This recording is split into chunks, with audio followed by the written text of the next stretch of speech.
Napabagsak na po ng militar ang ilang tinatawag na drone ng grupong Maute. Ang mga residente naman na naiipit sa bakbakan sa Marawi ay hindi lang bala ang kalaban. Ngayon, pati na matinding gutom. Nasa Marawi pa rin nakatutok live si June Veneracion. June. Mike, nasa 300 hanggang 500 sibilyan pa rin ang natatrap sa gitna ng labanan. Dito sa Marawi City, ang nakakalungkot ay ilan sa kanila ay kumakain na lang daw ng karton at hibla ng kumot para lang mabuhay. Kaya napakahalaga talaga na matapos na itong krisis na ito dito sa Marawi City para mailigtas ang mga kawawang sibilyan. At kabilang nga sa taktika ng militar ay pabagsakin ang mga drone ng Maute Group. May mga drone ang Maute Group na napabagsak na raw ng militar. Mahalagang gamit daw ng mga terorista ang mga drone para ma-monitor ang galaw ng mga tropa ng gobyerno. Ayaw naman sagutin ng militar kung meron na ba silang mga drone ang napabagsak din ng mga Maute. Meron tayong mga na-takedown. Na-takedown na mga ginamit nilang drones. Okay. Ito kasi part na ito ng operational details. No? I will answer that on the right time. Patuloy daw na nakukuha ng Armed Forces ang mga strategic position ng mga Maute, kabilang na ang 16 na gusali sa sentro ng Marawi. Pero ang gusali ng provincial capital na sinasabing pinakaligtas na lugar sa lungsod, tinatamaan pa rin ng mga ligaw na bala. Nakuha na ng CCTV ang takbuhan ng mga tao sa loob ng compound. Kami mga taga-media, nagsipagtakbo at nagligpitan ng gamit.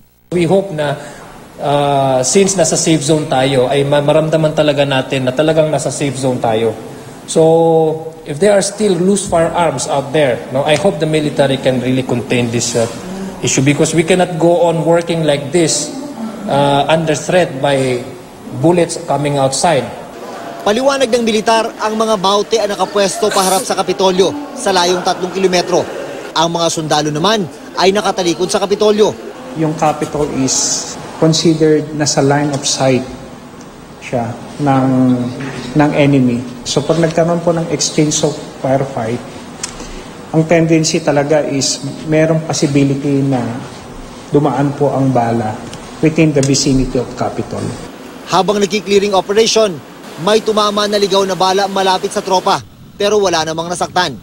Pero ang nasa 300 hanggang 500 sibilyan na naiipit sa gitna ng labanan, hindi lang bala ang kalaban, kundi ang matinding gutom. Those trapped residents in the war zone, no, because of the lack of food in order to survive, they have started to consume inedible materials like blankets. Yung unang report na nakuha natin is 4 sila. 4 yung kumakain na ng karton. Looting naman ang isa sa mga binabantayan ng mga otoridad sa Marawi.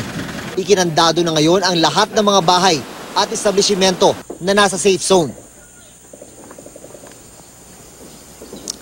Patuloy pa rin ang pag-apila ng mga lokal na opisyal sa Armed Forces na tapusin na itong problema na ito para mailigtas nga yung mga kawawang sibilyan na nasa gitna ng labanan at para masimulan na rin yung pagbangon ng lungsod lalo na ngayong malapit nang magtapos ang buwan ng Ramadan. Mike. Maraming salamat, June Veneracion.